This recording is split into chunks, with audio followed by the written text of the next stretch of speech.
Okay, we got the old water pump off now. If you look in here, we cleaned all the gasket surface off. You can use a scraper or use a die grinder with a plastic fingered wheel to get it all off. And here's our new pump with our gasket and our sealer. And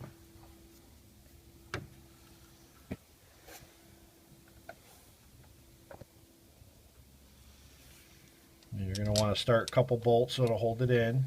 And then you're going to screw in by hand all the rest of the bolts. Don't just run them in, because then you risk cross-threading in the block.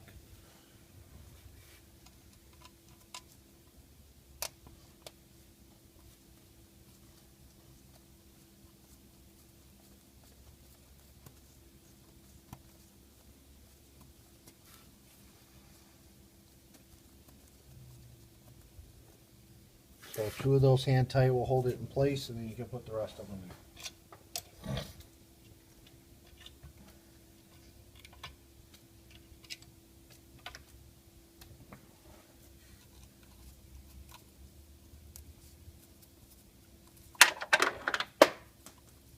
Whoops, dropped one.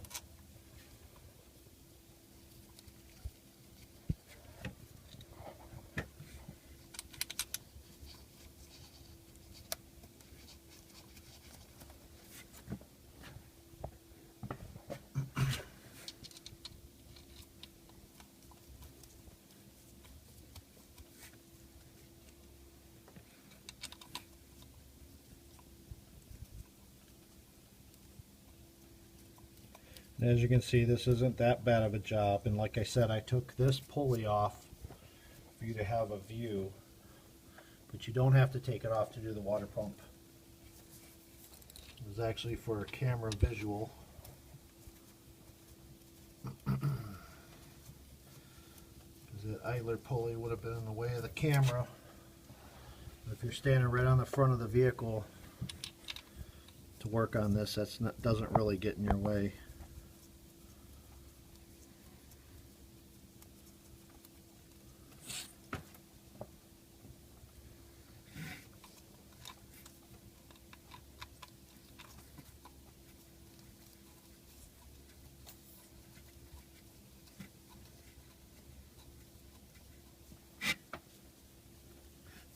Remember, there's 2 way up under here.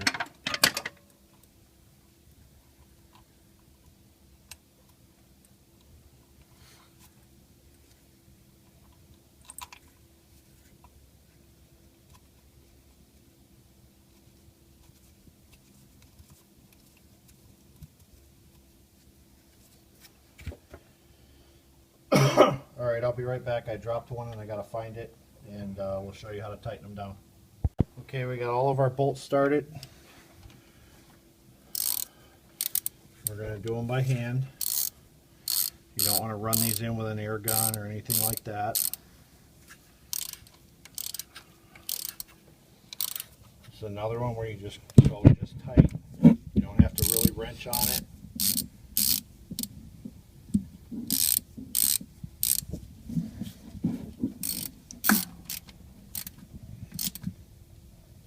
Once you get to the last one, check a couple of the ones that you first started just to make sure they're snug.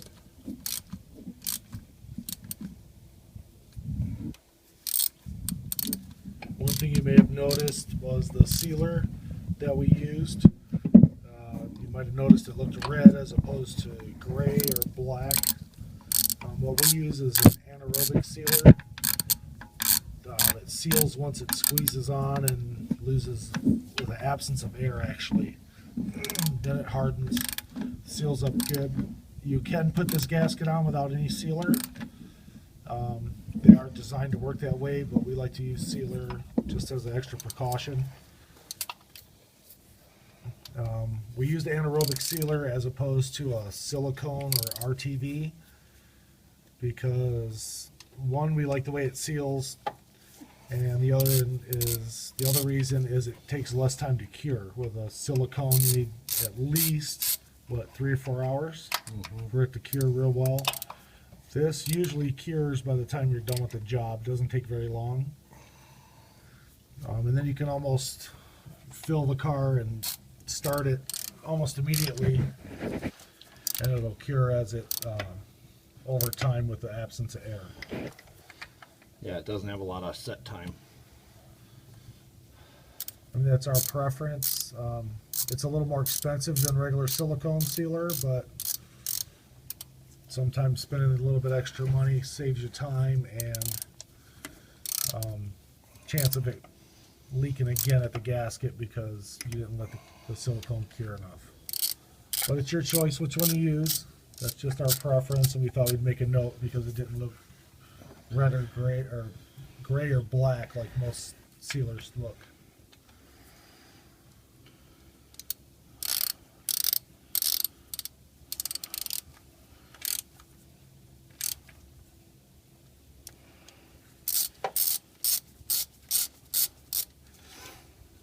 Next, when we took this water pump off, I'm sure you noticed in the film, a lot of these bolts were really loose.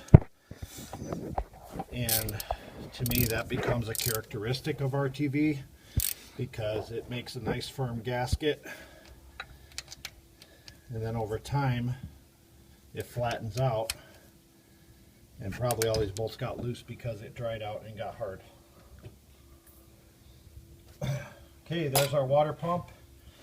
When we come back, we'll show you how to put the pulley back on here in the fan clutch and get everything bolted back up with the belt. All right, and what I'm going to do is I'm going to show you a shot of what it would look like if you're standing over it working on it. So you're going to see this view here as opposed to from the side, and you just have to feel around to feel the bolts on the bottom.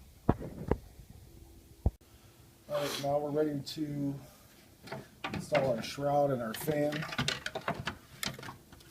They have to go in together. As you can see, I taped a piece of cardboard in front of the radiator so we don't damage it. Okay, so I had it backwards. Just say something. It's all right. I'm not playing charades here. You gotta talk. I didn't want to see it on the film. Well, it's too late now. All right, so get this, put this in here. You see how he's got cardboard covering that new radiator so you don't poke a fin. You can hear all the noise. It's getting beat up pretty good. We just want to try to set the bottom of it in if we can. I can probably reach this side. Okay, that one's in. Yeah, I think the cardboard's blocking us. So that's good enough. It's in there. Now we'll just spin this on. Let's get it going.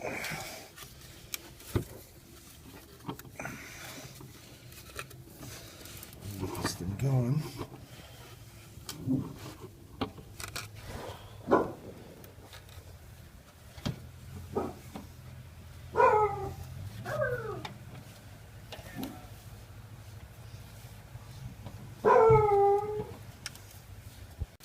Okay, we got our fan spun on here until it stops. Now we can take our cardboard out. You can see the radiator's been protected. You heard all the banging around trying to get it in there. Now we just hook this at the bottom there. And on this same on this side. Just push it in a little bit, it'll go in. Maybe a little more. There we go. Get our two 10 millimeters here.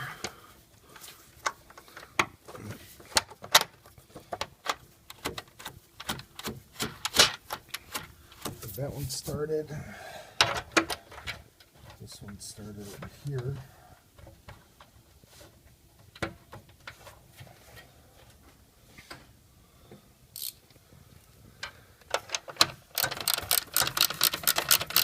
Just tighten them down.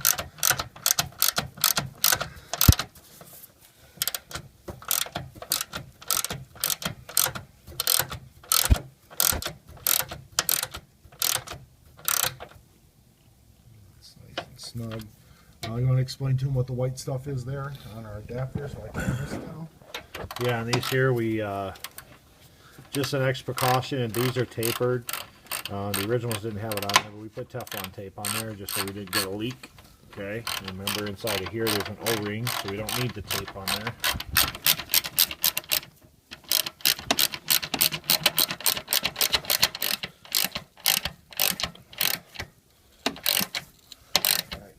got the shroud on. We can spin this to make sure this isn't contacting. It's nice and tight. We're going to tighten our fan clutch down. So we have our tools that we showed you in removal. Might be hard to see. We'll grab this here. This holds on to all the bolts. That. And then we're gonna grab this here and just crank it over.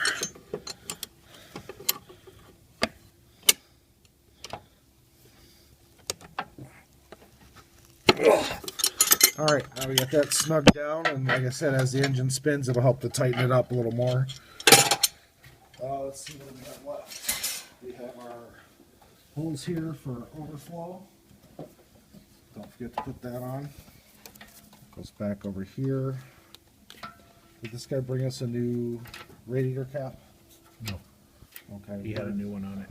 Alright, so we'll get the radiator cap off the other radiator because that was new anyway. Now we just put our air intake duct on. Goes onto the throttle body there, and then over here where the air cleaner is.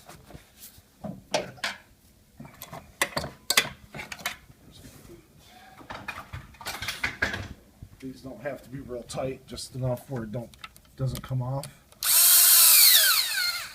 See? Don't forget to plug your last connector in. Get this thing lined up. Give it a little tug to make sure it's on. And one more right here. Just plug that in until you hear it click. One more clamp here, nice and tight, and now all we have to do is just fill it up with coolant or antifreeze, whichever you prefer to call it. And we'll let it run, get hot, make sure we get all the air out of it, and that's it. That's replacing a radiator on a 1996 Ford Explorer with a 4-liter engine. This is Andy and John from Car Repairs Made Easy. Hope this helped you do this job yourself, save yourself some money, and we'll see you next time. Bye.